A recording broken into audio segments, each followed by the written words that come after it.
أعوذ بالله من الشيطان الرجيم بسم الله الرحمن الرحيم الحمد لله رب العالمين والعاقبة للمتقين والصلاة والسلام على رسوله محمد وآله وأصحابه أجمعين أما بعد. Bizning bugungi darsimiz al-maf'ul al-mutlaq. Oldingi darsimiz bizniki tanazu haqida bo'lgan. Bugungi darsimiz maf'ul mutlaq haqida bo'ladi. Endi oldingi shu maf'ul al-mutlaq degan bir atalg'u to'xtalsak, maf'ul biz oldida maf'ulun behlarni tushundik. Arab tilida khamsatu mafa'il 5 maf'ul bor. 5 maf'ulning birisi maf'ul mutlaq. Endi bu maf'ul deb bilib mutlaq degan bilan bir so'z bilan sifatlendi. Mutlaq ma'nosi g'ayri muqayyad. Qayd qilinmagan ma'lum bir narsaga harf yoki harflarning g'ayriga unda alohida qayd qilinmaganini ko'rsatib turadi.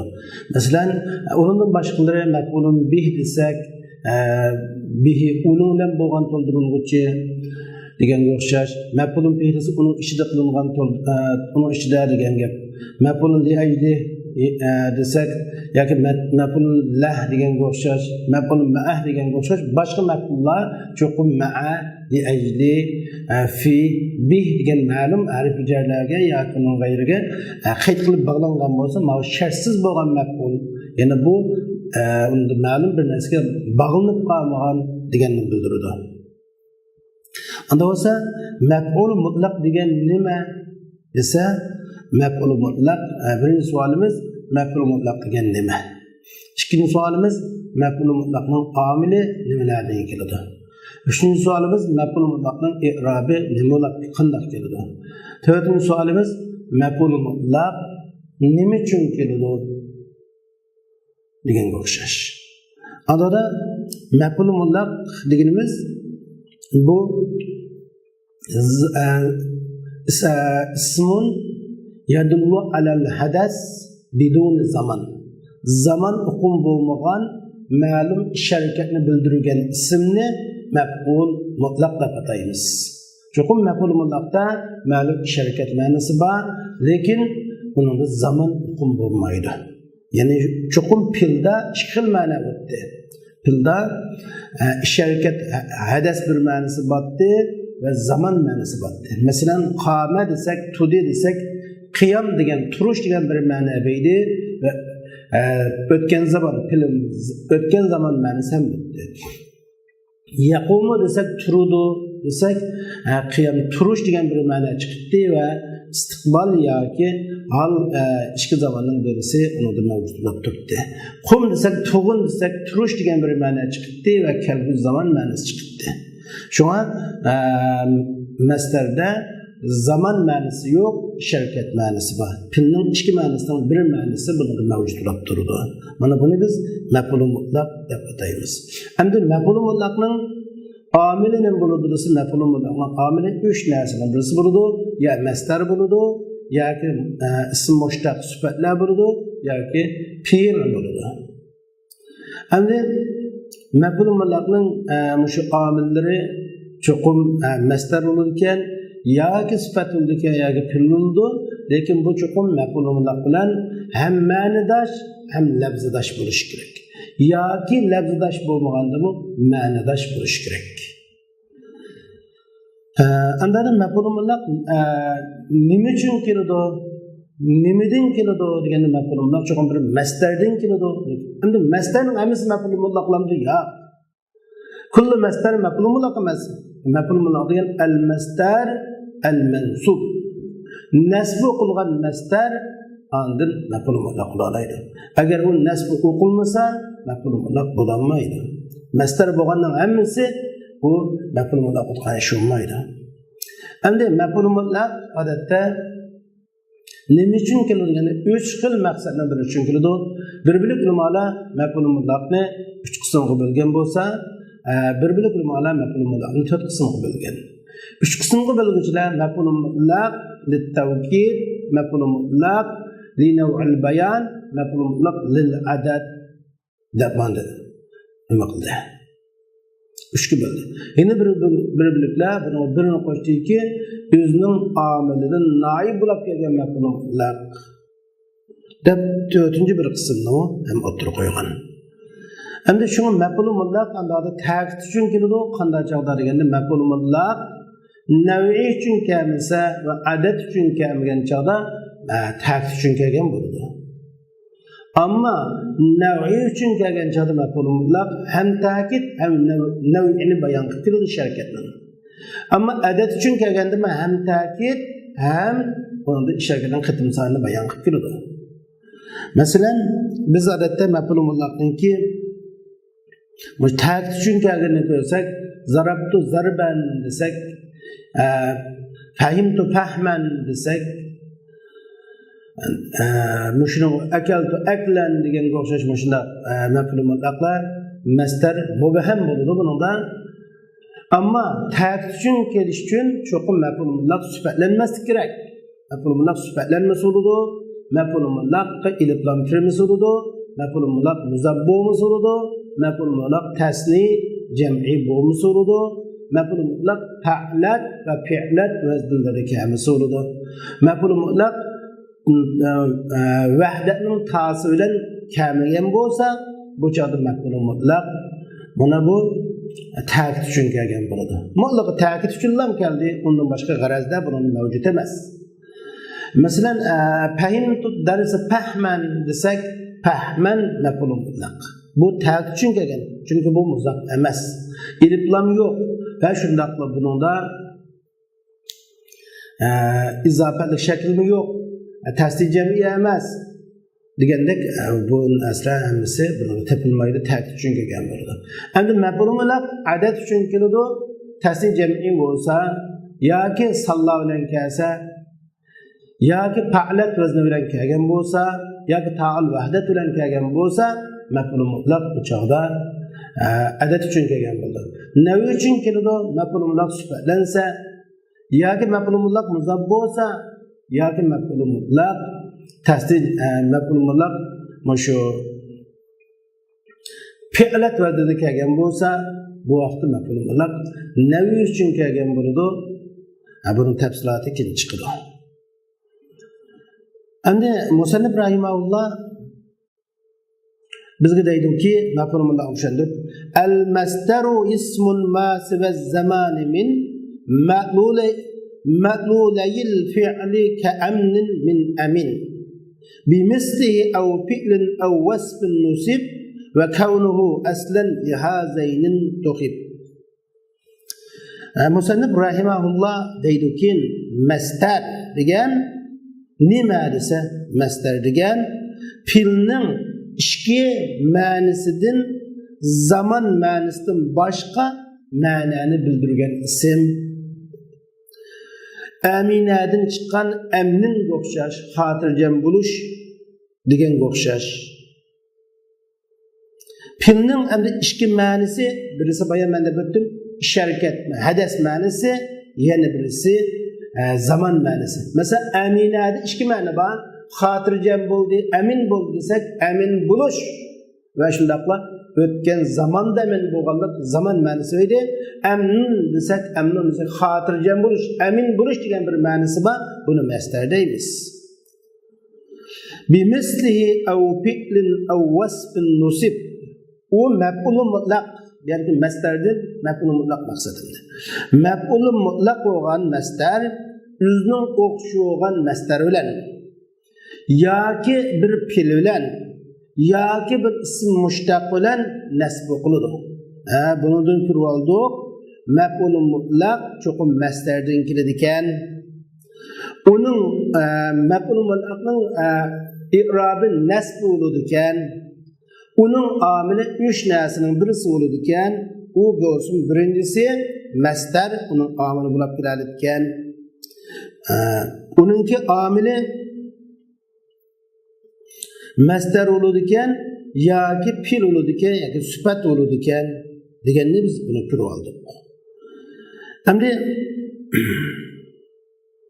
masdarningki odatda ism masdarlar mudahi mudansir ma'lum Aşu mef'ul mutlaqlab kelalat. Mesela igtasaltu ghuslan deganga o'xshash. Tavaddatu wuzu'an deganga o'xshash. Endi masalan masdarni mef'ul mutlaqni nasb qilganlik misolini ko'rsak, a'jabani qira'atuka al-Qur'ana qira'atan jamilatan desak, nishada qira'atan jamilatan ki qira'atan degan maf'ul mutlaqning amili qira'atuk.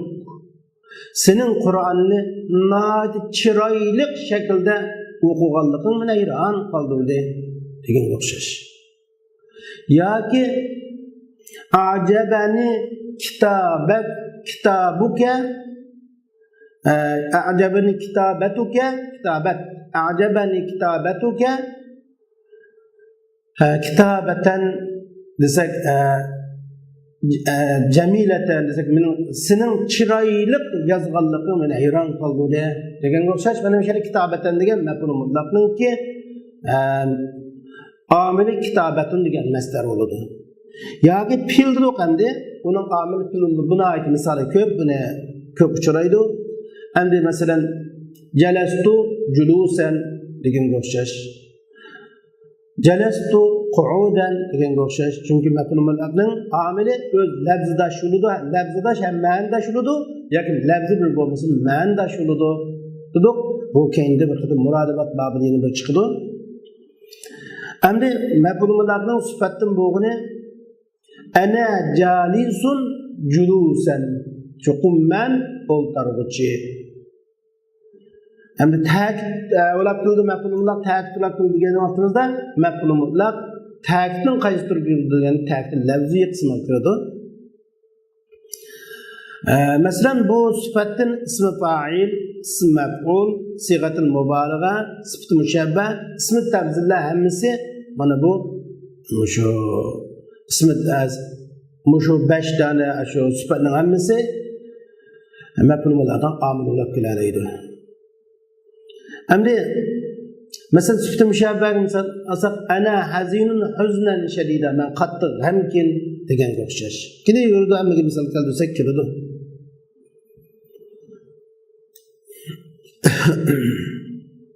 Endi masdar maf'ul mutlaq masdardan keldi.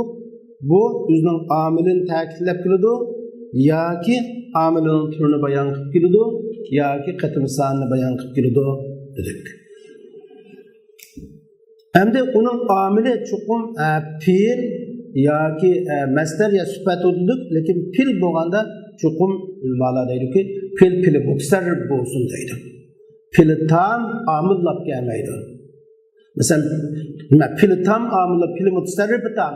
Fe'l mutasarrif bo'lsin, fe'l tam bo'lsin dedik. Fe'l naqis amillab kelmaydi.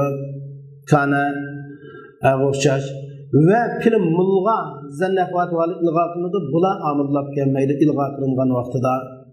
Ve shundaqla o amil olan tam mutasarrif fe'l jami ila layzni isiga o'xshashlar bular maf'ul mutlaq amillab kelmaydi. Fe'l tam mutasarrif bo'lsin deyishimizning sababi shu.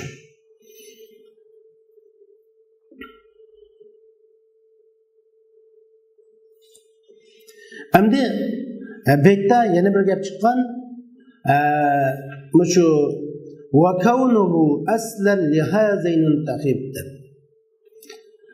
Bu bekda bu ikki bet 3 mazmun qo'yilgan. Maf'ul mutlaq degan nima? Uning amili nima? Degan 3-chi mazmun masdar aslimu, fil aslimu, sifat aslimu degan haqida to'xtalgan. Ve kavnu aslan lihazaynun tuqib. Muşu masdar muşu ikkisiga asli bo'lishqa tanlandi deydi. Masdar mush ikkisi qasi fe'l va sifat. Demak, buningda ixtilof bor. Bir ulamolar degan masdar asli bo'ladi, fe'l va sifatlar shu masdardan yasaladi. Fe'l ve sifatlar far'i, masdar asli degan. Bir ulamo buni deguvchilar basirlik ulamolar. Endi ko'pchilik ulamolar Pil asli mastar ve şu süperler onun müştü yasılıdı degan buni bir-biri bilmalar degan. Bir-biri bilmalar dedi ki mastar asli mastar pilning asli mastar pil mastardan yasılıdı qolgan mushtaqlar pildan yasılıdı dedi. Endi mastar asli deganlar bo'ldi pil bilan sifat mastardan yasılıdı. Bu bir xil qarash bo'lsa, yana bir xil qarash mastardan pil yasılıdı. Qolgan mushtaqlar mastardan yasılıdı, pildan yasılıdı degichilar bo'ldi. Bir-birlar deydi, pil bilan ma'volatın sifat ikkisi mastardan yasılıdı, shu qarash. Ama nimishqa mastar asli degichilarning pil ikki narsadan murakkab topadi deydi. Sifatni ikki narsadan murakkab topadi. Ya'ni fiil, harakat va zamondan murakkab bo'ladi. Sifatni harakat va faildan murakkab bo'ladi. Ammo mastar faqat harakatdan iborat. Unda bo'lsa pil bilan sifat murakkabkan, mastar g'ayr murakkabkan, shu bu asli ulashga yaraydi. Chunki murakkab mufratdan meydon keladi. Anda o'zi mastar mufratkan, mufrat chunki murakkab emaskan, murakkablik murakkabsizlikdan meydon kelgan, lekin anda bo'lsa mastar asli ulashga yaraydi deganni meydon keltirgan. Chunki mastar basit degan asli murakkabning asli deb qaradi. Bu şuna intihabı alaydı tanlandı işimizin sebebi mana şu buldu. Endi tuvandagi beytda mastarning turini bayon qilamiz.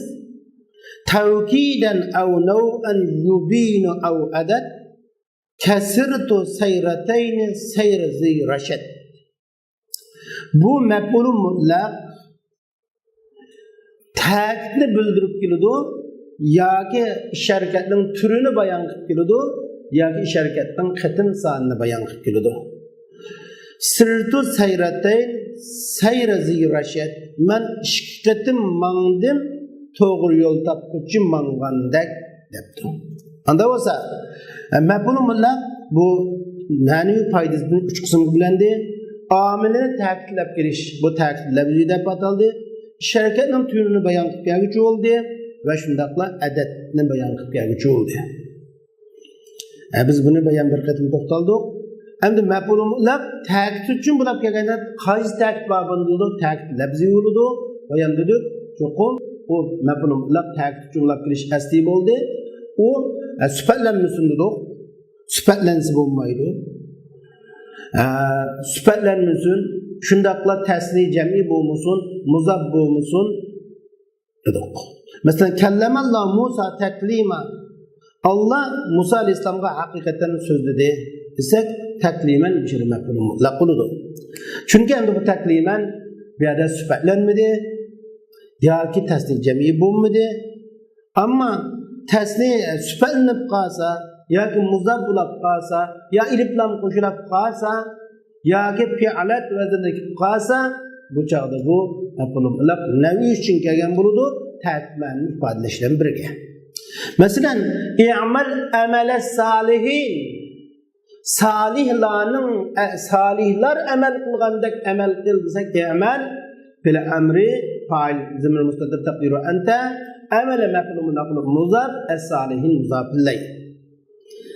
Shuni endi yoki i'mal amalan salihan salih amal qil desak amalan salihan maf'ul mutlaq nima uchun qanda amalning salih turida kulli amal emas salih bo'lgan amal mana bu navini bayon qilib kelgan bo'ladi yoki iliblam qo'shilib kelsin bo'ladi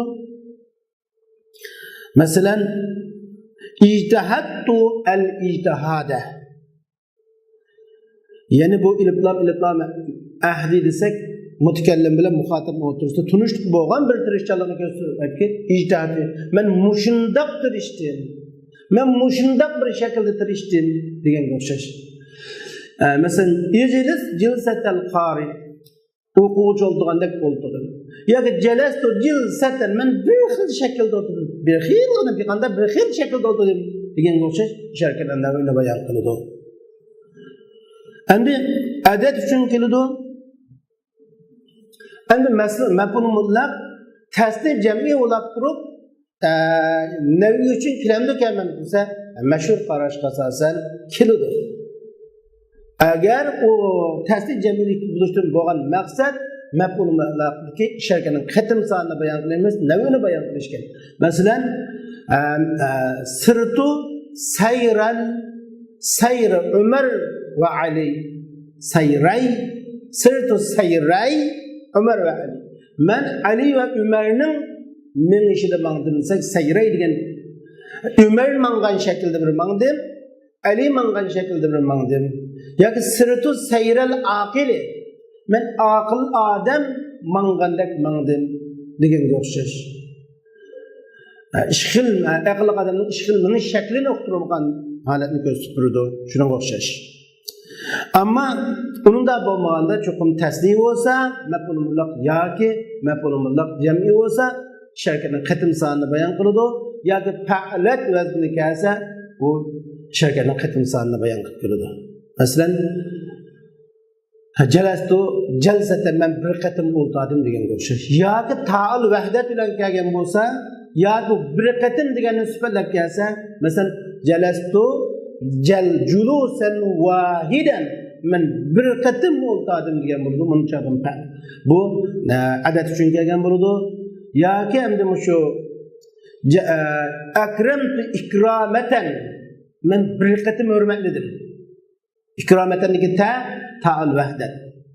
Ama bu yerdeki ta'al vahdet demek tanışma. Kum mesela aqamtu yoki aqama Muhammed iqameten. Aqama Muhammed iqameten desek diğer iqameten vahdetning ta'si emas. Buni vahdet uchun ifodalamoqchi bo'lsak, bir qatim aqam Muhammed iqameten Muhammed tudi deganni bildiradi. Ta'kid uchun kelgan bo'ladi. Muhammed bir qatim tudi deganni ifodalamoqchi bo'lsak-chi, bunda da qama Muhammed iqameten vahideten deb kelish kerak bo'ladi. Shunga bu maf'ul mutlaq odatda ta'kid uchun kelgan odat shaklidir. Endi birla vaqtda bir maf'ul mutlaq ham ta'kid uchun ham navini bayon qilish uchun keldi ekan. Navini bayon qilganda cho'qim ham ta'kid ham nav uchun kelgan bo'ladi.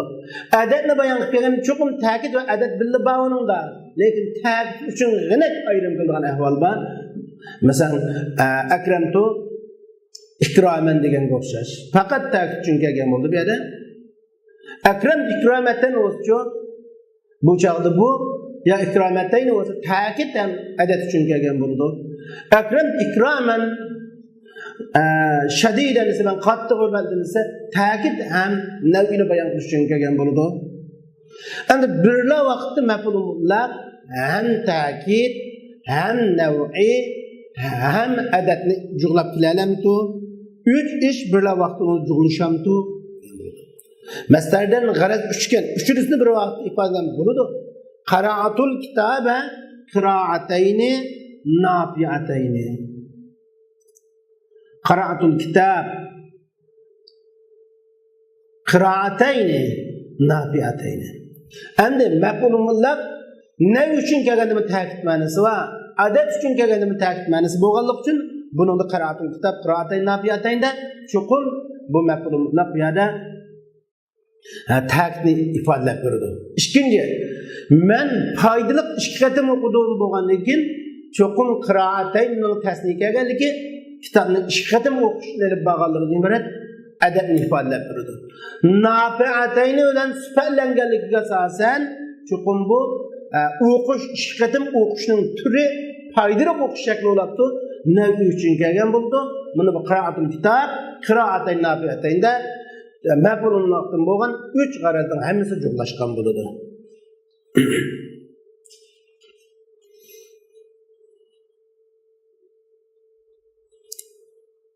Endi beytning o'ziga sirdu sayratayni sayrizi rashatda sayratayn maf'ul mutlaqning adas uchun kelgani sayrizi rashat maf'ul mutlaqning nav uchun kelgani bo'ladi.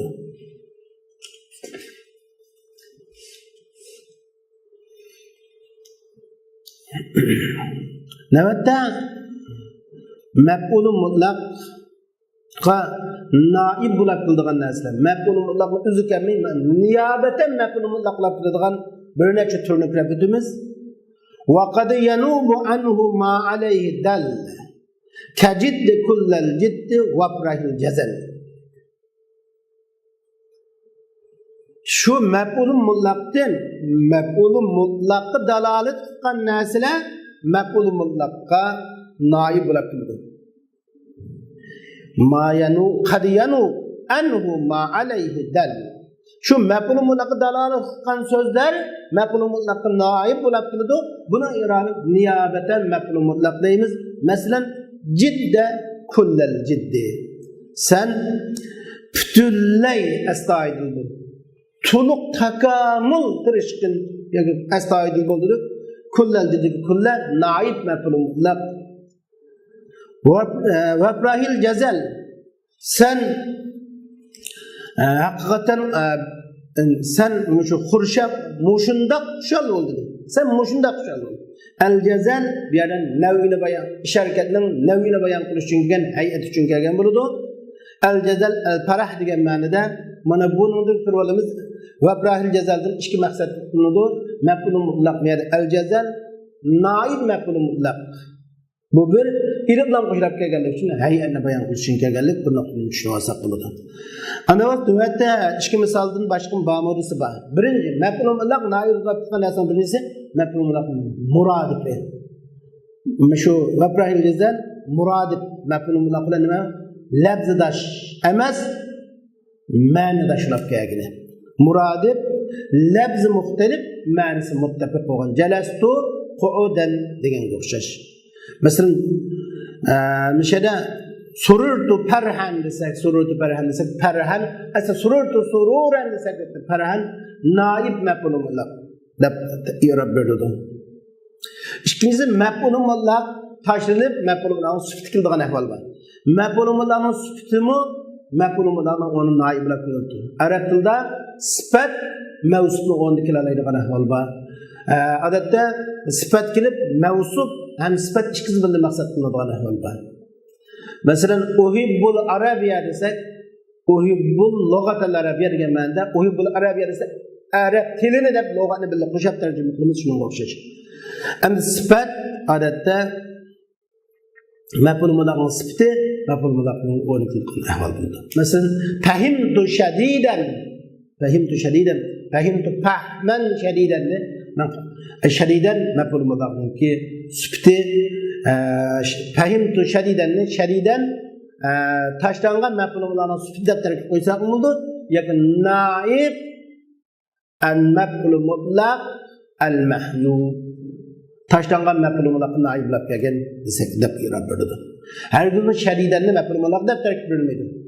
Fahima fil tufail şadidan naib mef'ul mutlaq al mahzuf. Taşlangan mef'ul mutlaqqa vakillab kelgan deymiz. Çünkü şadidan mansub naib mef'ul mutlaq bo'ldi. Üçüncü ismul işarelemi naib mef'ul mutlaqlab kelalaydi. İsmul işarelemi. Lekin bu ko'pincha ismul işareldan keyin masdar keladigan ahvol bor, kelmaydigan ahvolmi ham bor. Masalan, akramtu haza. Men mushundaq hürmetledim. Ekrem'te hazal ikram. Muşkil hürmetler şekilde hazal ikram bolsun muta, haza olsun muta. Hazal ikram ki Ekrem'te hazal ikram bolsa Ekrem mef'ul tupayla haza naib mef'ul mutlaq. Naib mef'ul el ikram'din naib. El ikram hazadın bedel ya ketbil bayan. Dördüncüsü damirul masdar. Masdarga qaytgan zamirmi naib mef'ul mutlaq. Mesela zarabtuhu Zeyden. Men Zeyd'i aynda udum. Az-zarbe zarabtu Zeyd. Uruş, men Zeyd'i oxil uruşda udum demekçi mesela masdarga qaytgan zimir naib maf'ul mutlaq bo'ladi. 5-incisi maf'ul mutlaqninki sanini şirketning qitim sonini bildirish uchun keladi. Bunda adadlar, sonlar maf'ul mutlaq naib maf'ul mutlaq bo'ladi. Masalan sajada al-musalli arba'an desak namoz o'quvchi 4 qatim sajda qildi. Ghasaltu rijli salasan men qo'limni 3 qatim yuvdim desak mishada salasan arba'an degan so'zda naib maf'ul mutlaq deb qaraladi. Masalan tajdiduhu 80 jalda desak 80 naib maf'ul mutlaq bo'lib kelgan bo'ladi. Va hokazo. 6-incisi naib maf'ul mutlaq bo'lgan narsalarning 6-incisi kul lafzlari, ba'zi lafzlari, kull lafzlari va ba'zi lafzlari mo naib maf'ul mutlaq bo'ladi. Undan boshqa ayyu kamaliya maf'ul mutlaq bo'ladi. Ayyu kamaliya. Undan boshqa ism istifonlar naib maf'ul mutlaq bo'lgan ahvol bor. Atammu, afzal, ahsan, tamam, ajwad degan so'zlarni naib maf'ul mutlaq bo'ladi. Masalan, lafzi degan so'zni misolga olsak, odatda nima? Kul degan lafzini kul naib maf'ul mutlaq bo'ladi. Masalan, atqanal amil kullal itqan. İşligücü tuluq mukammal puxta qildi amil. İtqanning hammasi demekçi. Endi oyatda wala tabsutha kullal basti deb kelgan ashri kullal basti naib maf'ul mutlaq bo'ladi. Ahmalat talib ba'zal ihmal. Bu o'quvchi bir qo'z parvosizlik qildi, ba'zal ihmal bir qo'z parvosizlik qildi deganga o'xshash. Buni bu naib maf'ul mutlaq. Endi biz bayon dedik ayyu kamaliya kamillikni bildiradigan ayyu kamaliyada bir bu maf'ul mutlaqlar qilgan ahvollar bor. Jaa rajulun yoki ayyal maji'i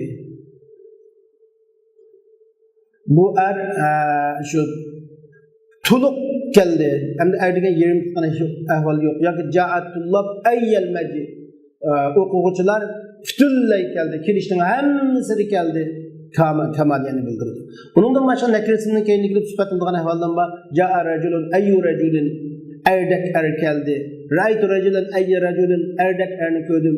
Martu bir rajulun ayyu rajulin erdak erlan o'tdim degandek, ona bu yerda kamaliyani sifatilgan ahvollar bor. Onun başka mesela atammu degan so'zlari, abzal degan so'zlar, ahsan degan so'zlar, o'sha ism tabzilning chiqildigan, ajvad degan so'zlar, tamam degan so'zlar, am degan so'zlar hammasi naib maf'ul mutlaq keladi odatda. Masalan zahabtu ilal madrasa, zahaban maf'ul mutlaq bo'lsa, zahabtu ilal madrasa atamma zahab. Men maktabga berishda eng to'liq berishda bordim. Masalan, qara'atul kitob afzal al-qira'a. Men kitobni eng afzal shaklda o'qidim deganga o'xshash. Qara'atul Qur'on ahsan al-qira'a deganga o'xshash va hokazo. Endi undan boshqa filning ma'nidashtirimi fil bilan filning ma'nidi masdarning ma'nidishi naib maf'ul mutlaq keladi odatda. Endi shu mesela bunun için ism masdarlar deymiz. İsim masdar bu bular keladi. Yoki bizning demoqchi o'rnimiz ma'nidash bayon deb bildirma. Al musharaka fil ma'dad. Ma'nidash emas. Ma demoqchi o'rnimiz şu ikisi bir ma'ni bildirsa, lekin ism fe'l bunun qatoridan bilsa, nima? İsim masdar. Masalan, vudu tavazzuqa nima bo'ladi? İsim masdar bo'ladi. Onun lekin mashhuzu naib maf'ul mutlaq deymiz. İgtasaltu ghuslan İğtisalarının onda naib mef'ul mutlak buludu isim masdar. Çünkü el müşereke fi maddeti mef'ul mutlak bilen esa harflerinin esa tigide şirkli halet kılan. Ondan başka ve tabattal ilayhi tabdila tabattal ilayhi tabdil naib mef'ul mutlak buludu. Çünkü esa tabattal ilayhi tabattulan çıkış gerekti. Şuna bu bir isim masdarlar naib mef'ul mutlak deb qaraladi. İsim masdarlar.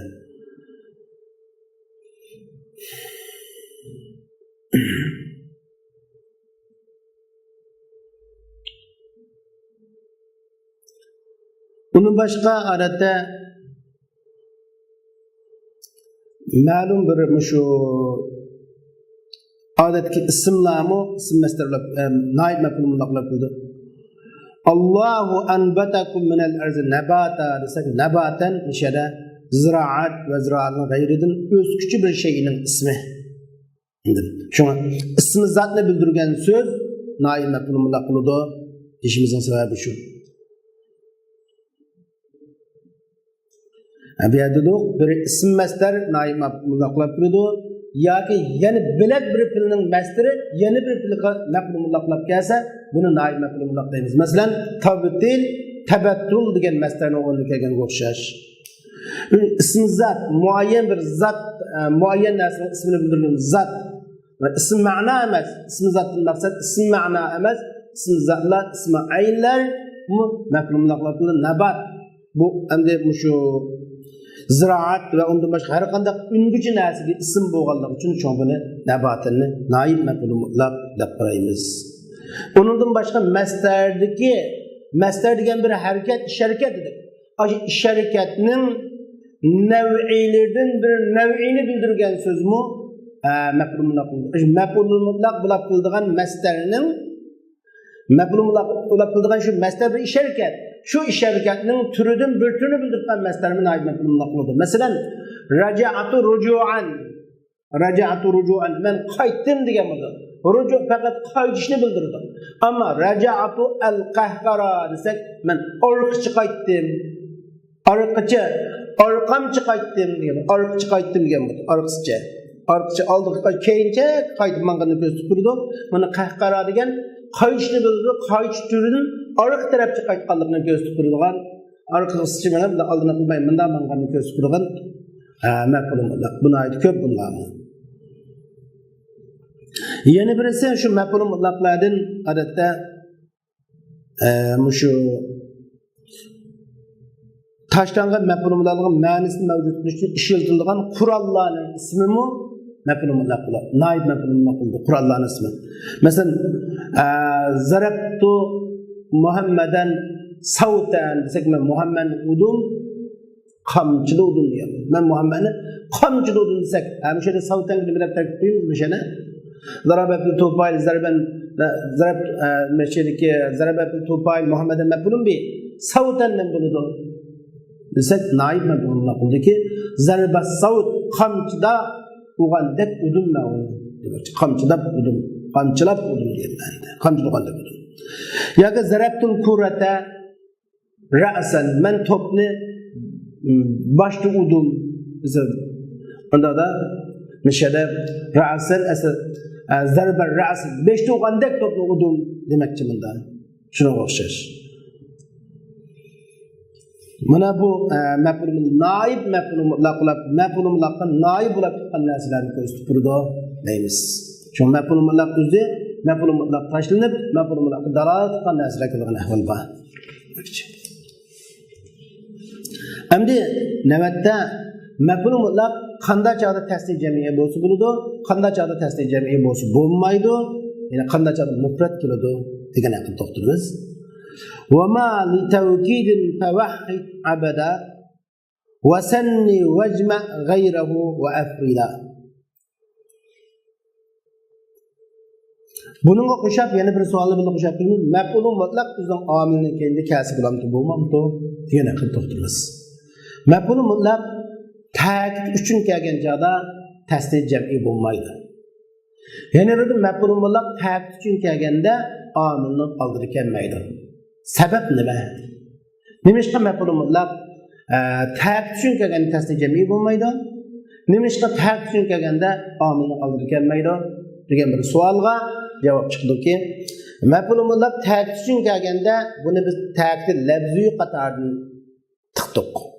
Andaqada maf'ul mutlaq o'zining omili bo'lgan filni ta'kidlash uchun keldi deganlik fil takrorlanganning o'rnida degan bo'ldi. Masalan, zarabtu zaydan zarban degan gap zarabtu zaydan degan ma'noda bo'ladi. Anda bo'lsa, mishada maf'ul mutlaq takrorlanganning o'rnida o'tgan maf'ul mutlaq ta'kid uchun kelganda endi nimishqa tasniy jami bo'lmaydi desa, chuqur fil tasniy jami bo'lmaydi. Filning fa'il tasniy jami bo'lgan bilan fil tasniy jami bo'lmagandan keyin o'zining filini ta'kidlash uchun kelgan maf'ul mutlaq unda bo'lsa tasniy jami bo'lmaydi deymiz. Ikkinchisi maf'ul mutlaq ta'kid uchun kelganda omilining oldida kelsa bo'lmaydi. Nimishqa? Ta'kidning o'rni muakkaddan keyin. Ta'kidning o'rni muakkaddan keyin bo'lgandan keyin unda bo'lganda maf'ul mutlaq ta'kid uchun kelganda omilning oldida kelmaydi.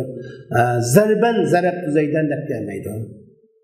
Ammo buningdan chiqdi maf'ul mutlaq ta'kidning g'ayri uchun kelsa, nav'ini bayon qilish uchun kelsa, adadni bayon qilish uchun kelganda maf'ul mutlaq tasniy jam'i bo'lsa bo'ladi, maf'ul mutlaq omilning oldida kelsa bo'ladi.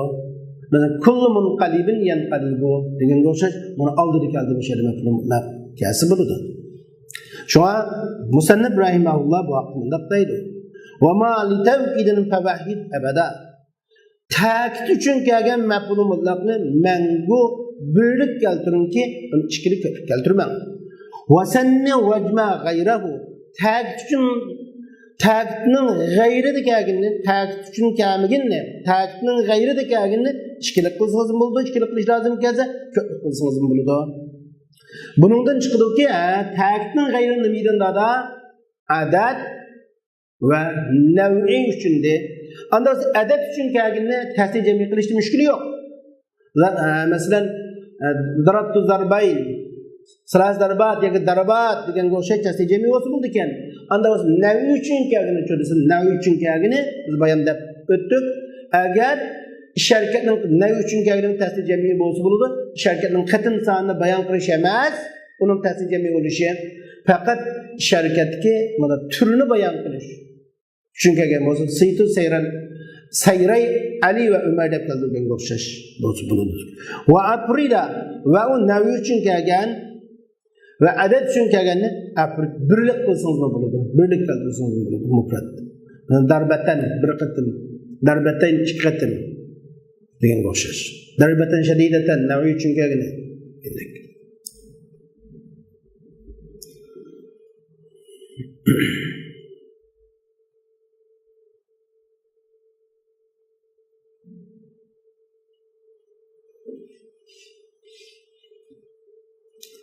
وحذف عامل المؤكد امتنع وفي سواه الدليل متسع.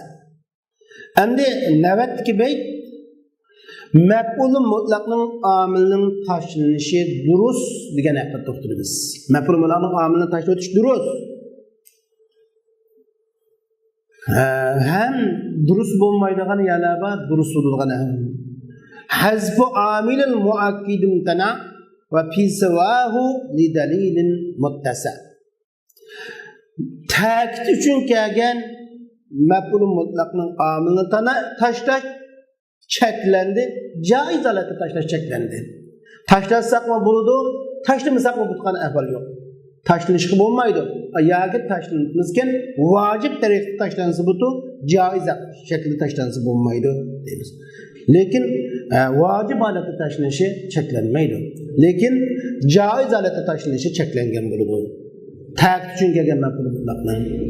Chunki nima ish qilsam, ta'kid uchun kelgan maf'ul mutlaq u asli sharkatni kuchlantirish uchun, taqviya va taqrir qilish uchun kelgan, lekin u tashlansa bo'lmaydi. Ammo fi siwahu li dalilin muttasa. Bu maf'ul mutlaq ta'kidning g'ayrida kelganda, maf'ul mutlaq ta'kidning g'ayri uchun kelganda dalil bo'lganligi uchun muttasa kangridir.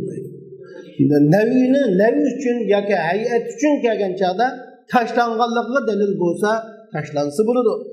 Buni tashlanganlikning dalillari ko'p bo'ladi. Har xil holatlarda bo'ladi. Endi omilni tag uchun kelganda tashlansa bo'lmaydi.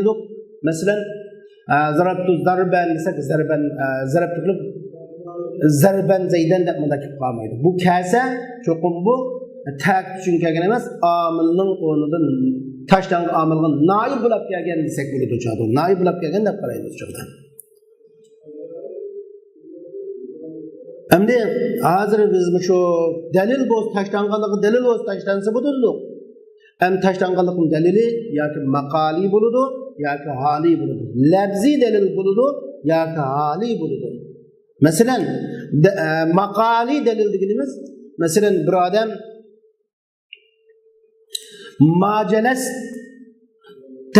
majalastu debdi. Men o'ltamidim desa, bir odam sizni qo'pab, men o'ltamidim desa, siz debsiz. Yo'q. Sen uzun o'ltading. Majalastu desa, o'ltamidim desa, siz deysiz, bala. Julusan tavila, sen uzun o'ltading desangiz, mana shunda jalasta julusan tavildagi jalasta tashlangan bo'ladi. Birinchi jumlada nafi jumlada so'zlandi, isbot jumlada tashlasak bo'ladi. Yoki savol jumlada so'zlangan bo'lsa, javob jumlada tashlasak bo'ladi. Masalan, kayfa jalasta desa, jilsada talib qanday o'tirdingsa, o'quvchi o'tirgandek o'tirdi deganga o'xshash. Kam akalta desa, aklatayn, ishqatim yedim desa, akalta aklatayn tashlansa bo'ladi. Savolda tilg'alanganlik uchun javob tashlansa bo'ladi. Mana bu tashlanganlik dalil bo'lsa, mafhumullohning omil tashlansa bo'ladi degan dalil. Yoki bu dalil lafzi bo'lmay hali dalil bo'lsin bo'ladi. Masalan, safardan kelgan odamga dedik, quduman mubarakan debdi safardan kelgan odamga. Qadimta quduman mubarakan degan ma'noda bo'ladi. Yoki va'dasga vafo qilmayotgan bir odamga, mavoida urqub deb qo'ysa bo'ldi ekan.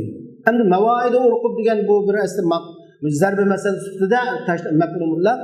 Bu qanday bo'lsa, urqub degan bir odam bo'lib, bundan uning qarindishi bir yordam so'rar ekan.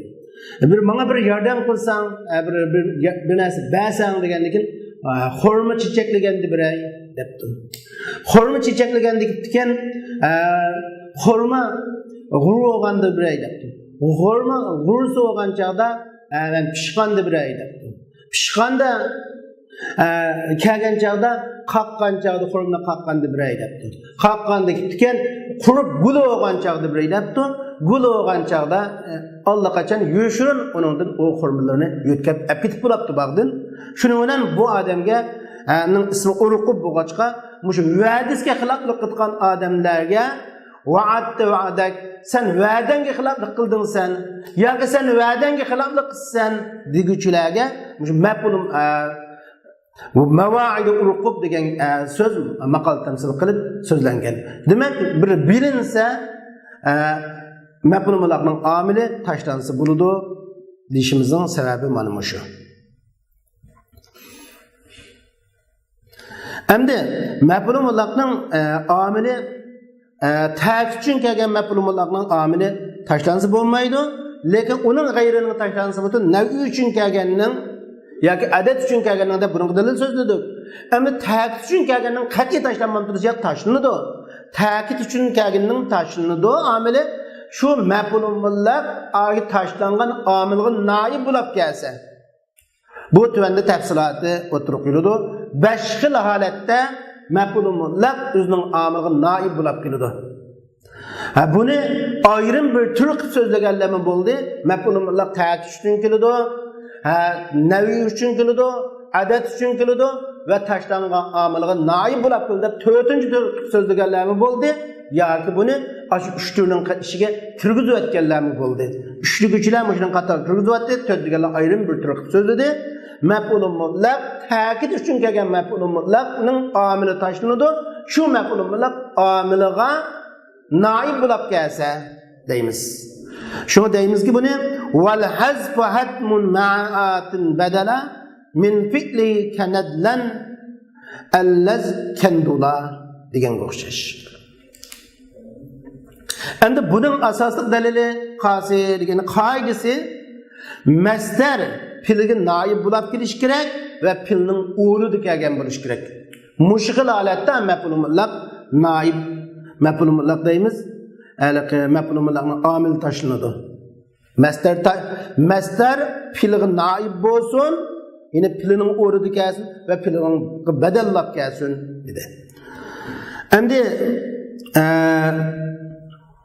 bununla musannif rahimahullah deydi vel hazf hatmun ma'atin badala an fi'lihi kanadlan allaz kandula. Maf'ul mutlaqning omilini tashlash vacib.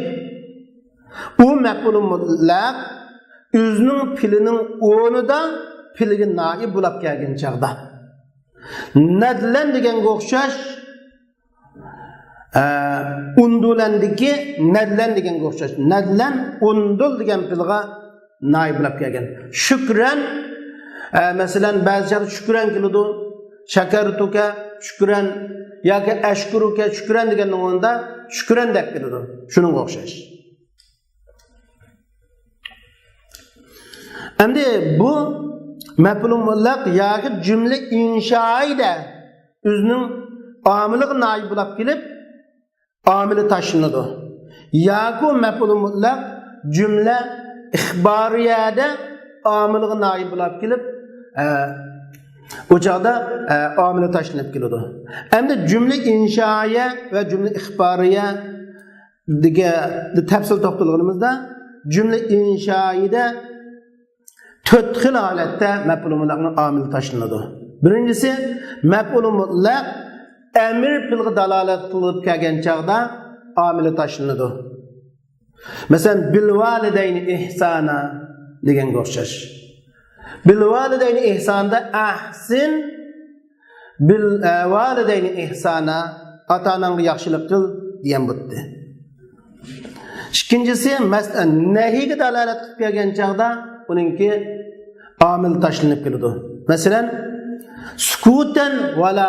sukutan la takalluman deb qo'ying. Sukutan la takalluman. Bu ikki misol. Sukutan amirga misol, la takalluman nahiga misol. Uskut sukutan la tatakallam takalluman degan bo'ladi. Uchinchisi u masdar duoni bildiradigan filga noib bo'lib kelgan chaqda omil tashlanib filning o'rniga keladi. Masalan nasran li ibadikal mukhlisin desak unsur ibadikal mukhlisin ya Allah degan ma'noda ya Allah sen samimiy bandalaringga bir yordam qil deganga o'xshash. Nima? Amr emas duo bo'lsa-mi o? Duo. Masalan unsur desak bu duo. Chunki Allohga biz buyruq qilolmaymiz. Sen samimiy bandalaringga bir yordam qilasan ey Alloh deganga o'xshash. Unsur ibadikal mukhlisin nasran degan bo'ldi. Yoki masdar istifhom tavbihini maqsad qilingan filga noib bo'lib kelgan chaqda tashlanadi. Masalan bir boyga debdi bir odam abuhlan va anta wasiul g'ina. Ey sen boylikning shunda kengri turib abuhlan bexillik qilamsa atabkhalu bukhlan degan ma'noda buni omil tashlangan. Endi jumla ixboriya bo'lib kelgan chaqda maf'ul mutlaq o'zining fa'iliga noib bo'lib keladigan, omili tashlanadigan ahvol yana bor. Buning birinchisi maf'ul mutlaq bir jumladan keyin kelib shu jumlani tafsili bayon qilib kelgan bo'lsa, oldin kelgan jumlaning tafsili bo'lib kelsa. Masalan, buningga baytni musannif rahimulloh bunday deydi: "Va ma li tafsilin ka imma manna amiluhu yuhzabu haysu anna" degan. Imma mannan o'xshash tafsil uchun kelgan maf'ul mutlaqning amili qandaq yerda kelsa tashlanadi. Haysu anna dedi qandaq yerda kelsa tashlanadi dedi. Masalan imma manna dedi. Endi buningki misolini ko'radigan bo'lsak, mishada bu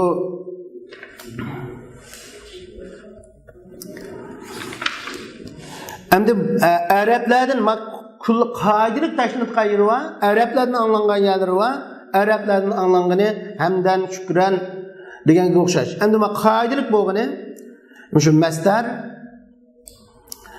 o'zining oldingi narsaning oqibatini tafsil bayon qilib kelgan bo'lsa dedik. Masalan, pashuddul vasaq fa imma mannan ba'du va imma fida'anda mannan degan maf'ul mutlaq ve fida'an degan maf'ul mutlaqningki omil tashlangan. Chunki bu fa imma mannan ba'du va imma fida'an pashuddul vasaqni tafsili bayon qildi. Ularni mustahkam bog'langlar. Yoki sizlar ul bog'lab bo'lgandan keyin ihson qilsizlar. Fa imma an tamunnuna mannan va imma tabduna fida'an. Yoki sizlar ulardan fidya asla deganga o'xshash.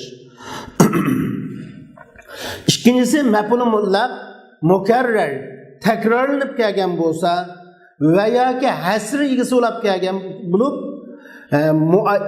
maf'ul mutlaq mukarrar takrorlanib turibdi yoki hasr egasi bo'libdi va bir ismi aynning pilg'a musnad bo'lib kelgan pilg'a muayyan bir ismi aynga isnat qilingan pil xabar bo'lib kelgan bo'lsa bu chaqda tashlanishi vojib deydi. Endi kazaka mukarrarun va zu hasrin varad naib fi'lin lismi aynin istanad. Yani maf'ul mutlaqning omili tashlanadi. Shu maf'ul mutlaq takrorlanib kelgan yoki hasr egasi bo'lib kelgan şu maf'ul mutlaq hasr takrorlanib kelsa yoki hasr egasi bo'lib kelsa hasr qilingan bo'lsa shu muayyan bir ismi aynga ya'ni ismi ma'noga emas ismi aynga musnad bo'lgan filning noib bo'lib kelib takrorlangan shu maf'ul mutlaq yoki hasr qilingan maf'ul mutlaqning omili tashlanadi demakchi. Avvalan biz misolga qaraydigan bo'lsak, Zaydun sayran degan bir misol bor. Endi Zaydun sayran degan misolda mana mishada maf'ul mutlaqning omili tashlangan. Chunki Zaydun sayran degan bu maf'ul sayran degan maf'ul mutlaq takrorlanib kelgachga buning omili tashlangan deb qaraladi. Zaydun yasiru sayran. Demakchi biz bu yerda yoki maf'ul mutlaq hasr qilingan bo'lsa dedik ma zaydun illa sayran ma zaydun illa yasiru sayran innama zaydun yasiru sayran demakchi. Endi biz shuni misol bilan birlashtirib tushungan vaqtimizda zaydun sayranda şu sayran degan maf'ul mutlaqning omilini tashlanishi vojib bo'ldi. Maf'ul mutlaq takror deb qilib uchun dedik. Va shundaqla Zaydun mubtada sayranniki shu omili sayran degan maf'ul mutlaqning omili bo'lgan yasiru Zaydun degan mubtadaniki xabari shu. Endi innama Zaydun sayranniki sayranning tashlangan omili Zaydun degan mubtaning xabari bo'ladi. Ma Zaydun illa sayrandimi? Ma Zaydun illa yasiru sayran bo'lib yasiru in tashlangan shu fil Zaydun degan mubtaninki xabari bo'ladi. Shuni dedim ya da li ismi aynin istanad degan yeni ismi aynga ya'ni ismi shaxs desak bo'ldi, ismi zatqa xabar bo'lib kelgan filning naib bo'lib kelib takrorlangan maf'ul mutlaqning omili yoki hasr bo'lib kelgan maf'ul mutlaqning omili tashlanishi vojib dedik. Endi takrorlanganning misoli Zaydun sayran hasrga so'g'anning ma Zaydun illa sayran mushu keldi mushu filning omili Zaydun masdar maf'ul mutlaqning omili Zaydun sayranki sayranning omili bo'lgan yasiru ma Zaydun illa sayranki sayranning omili bo'lgan yasiru mishada naib bu asli bir shu Zayd degan ismi aynga xabar bo'lib kelgan fil bu. Mush xabar bo'lib kelgan yasiru degan filning naib bo'lib keldi sayran şu müşiyada amil taşlanışı vacip demek çoğunumuz bana şu. Eğer bu yerdeki mubtada Zeydun qo'xshash, Muhammed qo'xshash, kitap qo'xshash, Maryam qo'xshash ismi ayn bo'lmay, ismi ma'no olib qolsa, u chaqda u tashlangan mubdaninki nima? Tashlangan xabar olib kelgan pilning amil xabar olib kelgan pilning o'rnida noib olib kelmaydi. Masalan, sayruka sayrul jawad. Senin menişin argımakның menişidir dedik. Miyade çünkü bir mef'ul sayruk degan mubda isim ma'na sayrul jawad xabar olur bunda. Ve şu mef'ul mutlaq taşlanadigan mef'ul mutlaqning amil taşlanadigan o'rinning qatoridan töndikiler ve minhu ma yad'unahu muakkida لنفسه أو غيره فالمبتدا نهو له علي ألف عرفا والثاني كابني أنت حقا صرفا دегені. Amil taşlangan mef'ul mutlaqның qatoridan bir mef'ul mutlaqki ataydılar ular o mef'ul mutlaqni muakkid li nafsi deb ataydı yoki muakkad li g'ayri deb ataydı. Birincisi lahu alayhi alfun urpa degan o'xshash. İkincisi ibni anta haqqan sirpa degan o'xshash. Endi ular dedi amil taşlangan şu mef'ul mutlaqni nima deb atadi? Muakkid li nafsi deb atadi. Yoki muakkid li g'ayri deb atadi. Endi lahu alayhi alfun urpa degan bu bak meşhur bir kilodu. Adetten bu misal başka kitaplarda mı çıkan? Onundan başka bizim şu lahu aleyye alfun urfa degan misalın onda mesela nurgun yine şu Arap dilde tab'an, ayzan, haqqan, fi'lan, urfan, cidden, albattata degan bunda so'zlar bor. Bu so'zlarning hammasi nima desa, odatda amil taşlangan mef'ul mutlaq bo'lib, jumlaning mazmunini ta'kidlash uchun kelgan deb qaraymiz. Buning hammasi amil taşlangan mef'ul mutlaq. Müşahidam lahu alayhi alfunda lahu ilgari kelgan xabar alayhi jar majrur alfun kin kelgan mubtada. O adamning mening üstümde 1000 dinar pulusi var. İtiraf kıldım ben bunu bir itiraf kılmaklıkta. Bu sen mening hakikaten oğlum degan o'xshaydi. Endi muakkid li nafsi, yana urfan degan maf'ul mutlaqni amil tashlangan, mush urfan degan maf'ul mutlaqni muakkid li nafsi deb atagan. Endi ma ibni anta haqqan degan haqqani muakkid li g'ayrihi deb atagan. Bu nima demakchi? Muakkid li nafsi degan nima demakchi desa, urfan mishada bu bir cümleden muakkad li nafsi bo'lish uchun masdar cho'qim bir cümleden kelib, shu masdar tashlangan amil bilan qo'shilib 5 ta cümlening ta'kid bo'ladi. Ma'na jihatga ta'kid bo'ladi. Ya'ni shu masdar tashlangan masdardan maqsad maf'ul mutlaq amil bilan qo'shilib bir cümleden kelib, shu cümlening mazmunining ta'kid bo'ladi. Endi şuna bunu maf'ul li nafsiye deyişçi çoğum şu maf'ul cümleden kelib şu çoğum 5 cümlenin ta'kid oldu onun g'ayriga ehtimollik yo'q. G'ayriga ehtimollik bo'lgani muakkad li g'ayri deb atildi. Ama g'ayriga ehtimollik bo'lmagani çoğum muakkad li nafsi deb atildi. Masalan lahu alayhi alfun urfada urfaning i'taraftu i'tirafan degan bo'ldi. Mening u odamning menda 1000 dirham puli bor degan gap yine yüzde başkalarının bir tane 1000 dirham pulusu bağlığını itiraf kılgan buludu. İtiraf diye yine 5 cümlenin nimesi oldu? Aynı o şunun ta'kidi oldu. Onun g'ayriga ehtimollik bo'lmadi. Anda o'g'andan keyin bir urfanni amil tashlangan maf'ul mutlaq qilib cümlenin mazmununu ta'kidlash uchun kelgan. Mushundaq yerda uning omilning tashlanishi vojib deb qaraymiz. Onundan boshqa ajdan kasim bo'ldi, haqqan kasim bo'ldi odatda. Mesela aydan ham mana shunday qilma deganga o'xshash misollarni aytib, aydan chiqdi, jiddan chiqdi, taban haqqan. Bu ko'p keladi. Hammasi omil tashlangan maf'ul mutlaq deb qarasak bo'ladi. Endi ikkinchisi muakkal li g'ayrihi degani nima desa, 5ta bir jumla keladi. Jumladan keyin bir omil tashlangan maf'ul mutlaq keladi. O jumladan keyin kelgan omil tashlangan maf'ul mutlaq tashlangan omil bilan qo'shib 5 jumlaning o'zigimi ehtimollik yoki uni g'ayri 5 jumla 2 ehtimollik bo'ladi.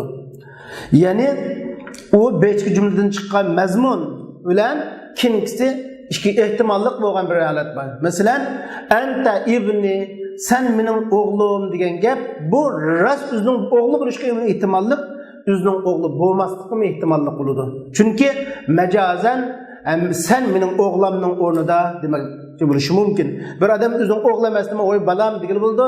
Masalan, boshqalarning, masalan, bituqqanlarimizning bolalarini, inimizning bolalarini, akimizning bolalarini va tag'illarimizning bolalarini "Voy balam" deydigan ahvollar bor. Yoki jiyanlarimizning bolalarini "Voy andan balam" deydigan, "Voy o'g'lim" deydigan ahvollar bor. Uningdan boshqa hurmat yuzidan yoki peshvolar, odatda jamiyatga peshvolarmi nurg'un ballarni "Voy ballarim" deb ataydigan ahvollar bor. Uningdan boshqa ustozlarmi odatda o'zining taliblarini "ballarim" deb ataydigan ahvollar bor. Jamiyat cho'nglari o'zining jamiyatdagi kishilarni o'zining ballarim deb ataydigan ahvol bor. Unda bo'lsa, balam degan gap o'zining haqiqatan balasi bo'lishiga ehtimolli, haqiqatan balasi bo'lmay, majazan balasining o'rnida, sizlarning ballarimning o'rnida ballarimga qanday ko'ngan bo'lsa, sizlarga shunday kuyunaman degandek ma'noga ehtimolli bo'lg'achqa, anta ibni yoki ibni andisi, mening o'g'lim sen degan gap ma'noga ehtimolli bo'ladi. Ammo ibni anta haqqan descho sen shaksiz mening o'g'lim shaksizsan.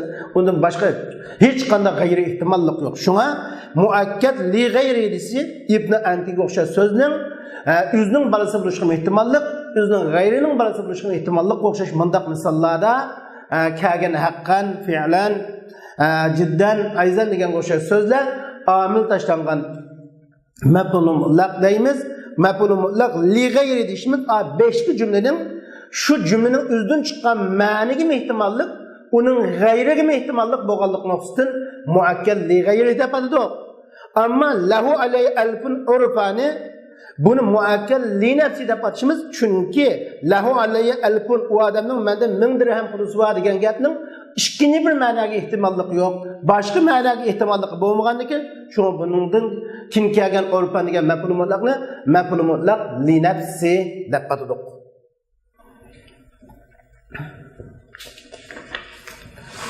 Ama bizga ko'p uchraydigan ahvol mushu haqqan odatda jiddan degan so'zlar bek uchraydi. Hiya jamilatun jiddan deymiz. O haqiqatan chiroyli. Desak jiddan mishal omil tashlangan maf'ul mutlaq bo'lib jumla mazmunini ta'kidlash uchun kelgan deb qaraymiz. Bu ko'p uchraydi. Endi men misolda anta ibni anta haqqan sirfada kelgan sirfan haqqanningki ta'kidlanadi. Xolis degan ma'noda shaksiz sen mening o'g'lim degan ma'noni ko'rsatib turadi. Buning shubhi yo'q. Buning degan ma'noni ko'rsatib turadi. Endi yana oxirgi bir misol maf'ul mutlaqning omili tashlanadi. Kaza zu tashbihi ba'd jumla kali bukaan kali bukaun buka zatu uzla degan misol. Maf'ul mutlaqning omil tashlanadi. Shu maf'ul mutlaq bir jumladan keyin kelib tashbih ma'nosini bildirgan bo'lsa, maf'ul mutlaq bir jumladan keyin kelibdi. Jumladan keyin kelib shu maf'ul mutlaq tashbih ma'nosini bildirsa, unda chaqda bu maf'ul mutlaqni nima deb ataymiz? Omil tashlangan maf'ul mutlaq. Bunda maf'ul mutlaqning omil tashlanishi vojib bo'ladi. Shunga kazaga zut tashbih shunga o'xshash omil tashlanadi. Maf'ul mutlaq tashbih igisi bo'lgan maf'ul mutlaqning omil tashlanadi. Jumladan keyin kelgan li bukaun buka zati uzliga qarab baqli li ilgari kelgan xabar bukaun keyin kelgan mubtada men uchun bir yig'lashma musibat egisinin yığılığını dek dedik. Endi musibat egisinin yığılığındek bir yığılaş var dedik. Li bukaun. Endi bukaun kin kelgan mubtada, endi bukaa zat uzlarki bukaa muzaf, zat muzaf ilay, zat muzaf uzlu muzaf ilay olib bukaa zat uzlar degan şu mef'ul mutlaq musibat egisinin yığısıdek teşbih ma'na chiqdi. Bu ma buka zatı uzluning amilini 5 ki li bukaun qilsak bo'lmamdi. Asli bir şeyde amil tashlangan deymiz.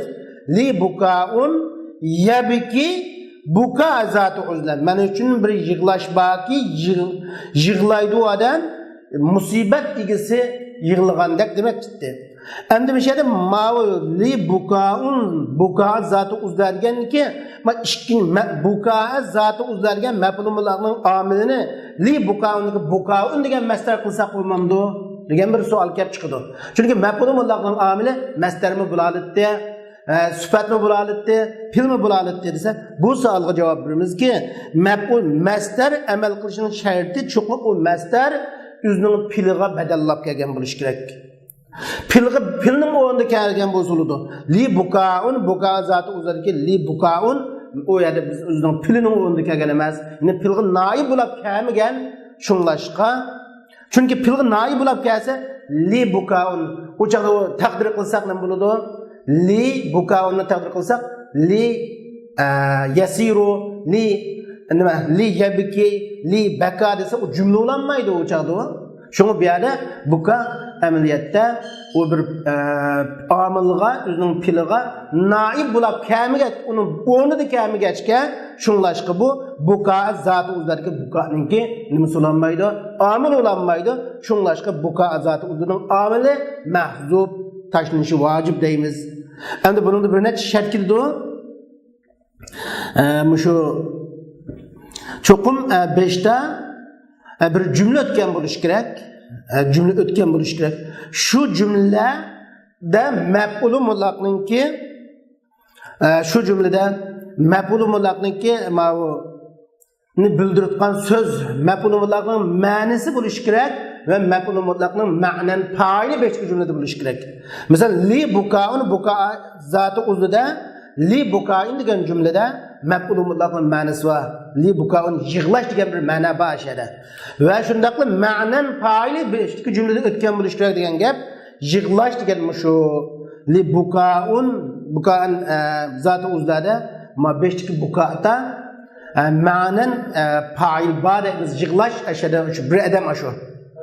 Shunlashqa mushuning o'xshagan yerlarda andin mushundaq tashlanishi vojib deymiz. Buni şu masdar mundaq sharhlaymiz. Masdar tashbihga dalolat qilgan bo'lish kerak.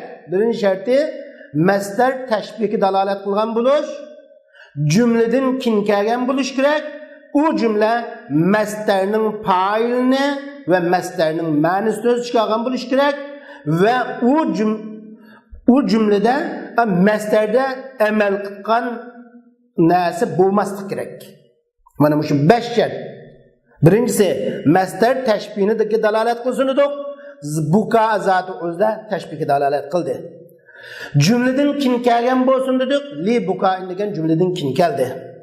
5-ki jumla masdarning fa'ilini o'z ichiga olsin degan li buka musibat egisi yig'ilgandek deganda shu ikkisini yig'lash degan bir fa'il ma'nosini o'z ichiga oldi. Va masdarning ma'nosini o'z ichiga olsin dedik. Li buka unda yig'lash degan ma'no var. Buka zati uzluda yig'lash degan ma'nosi var.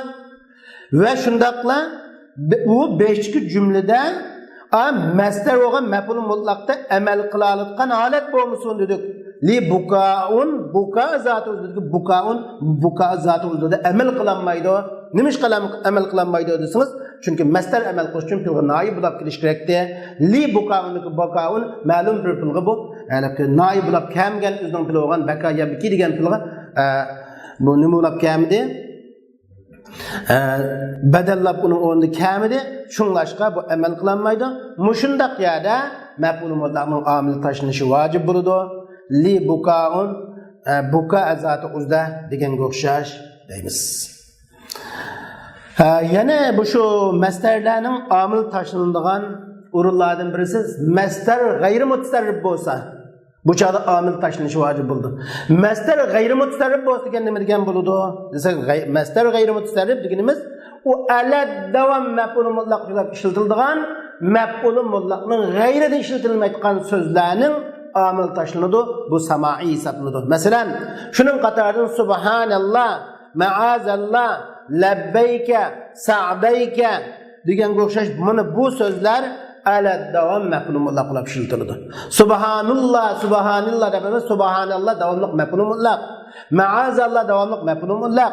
Labbayk va sa'dayk davomli maf'ul mutlaq. Bu maf'ul mutlaq g'ayri mutasarrif deymiz. Nimishqa masdar g'ayri mutasarrif bu. Bu masdar g'ayri mutasarrif. Maf'ul mutlaq bilan ishlatildi, uning g'ayri ishlatilmaydi. Shuning buning amilining tashlanishi vojib. deymiz. Subhanallah deganninki usabbihulloha tasbihan deganga o'xshash. Endi labbayk va sa'dayk bu ikkilik maf'ul. Labbayk ikkilik masdar. Sa'dayk ham ikkilik endi. Labbayk assi ulabbiu ilbaban ba'di ilbab. Yine qarqamarqo men chaqirqi ovoz qo'shiman degan ma'noda. Shu labbay va sa'dayk men talbiya etishni ishiltirib deymiz. Shu labbayka bu assi buni ulamolar mundaq chiqarib baqdi. Assi ilbabun alabbay binumasi ilbabun dedi. İlbabun olup bu tasniy qilganda ilbabani ilbabayni bo'lgan. Endi maf'ul mutlaq bo'lgandan keyin nasb qilibdi ilbabayni edi. Buni ilbabayni kapga muzaf qilganda nun tashlandi ilbabayka bo'ldi. İlbabayka bo'lgandan keyin beştiki bu kasiratul istimal ishiltish ko'p bo'lish bo'lganlik jihatdan beshtiki hamzini ap tashlayapti. Ap tashlatish lozim keldi. İlbabayniki beshtiki hamzini ap tashlatish uchun cho'qim hamzidan keyin kelgan harf harakatli ko'rsatdi. O hamzidan keyin kelgan harfni harakatli qilish uchun cho'qim ba'ning harakatini lamga appadik. Shuni hamzidan bihojat bo'ldik. Labbayk bo'ldi. Labbay. Chunki baskun ilib maskun onda da alifni tashlayotdik. Labbayk bo'ldi. Ikki babriyadi keldi. Birinchi sukun, ikkinchi sargatlik idg'am qildik. Labbayka bo'lgan. Endi sa'daykum esa isaday isadayn idi. Asada yusidun isad chiqibdi. Isadayn idi nasbli qoldi. O kapqa muzaf qilganda isadayka bo'lgan. Endi kasiratul istimal deb hamzini tashlab o'tish uchun isadan ayning harakatini singa appadik. Shuning bilan o hamzani tashlab o'tdik. Buni bo'ldi sa'dayk bo'ldi. Chunki ayn bilan ilibni o'tirish ikki sukun juqlashdi. Ilibni tashlab o'tdik. Shuning bilan sa'dayka bo'ldi. Shunga buna maf'ul mutlaq amil tashlanishi vojib deb qaraymiz. Shuning bilan bizningki mushu maf'ul mutlaq haqidagi darsimiz shundan oxirlashdi. Keyingi darsimiz maf'ulullah haqida bo'ladi. Keyingi darsimizni ko'rishili va oxir da'vana alhamdulillahi robbil alamin.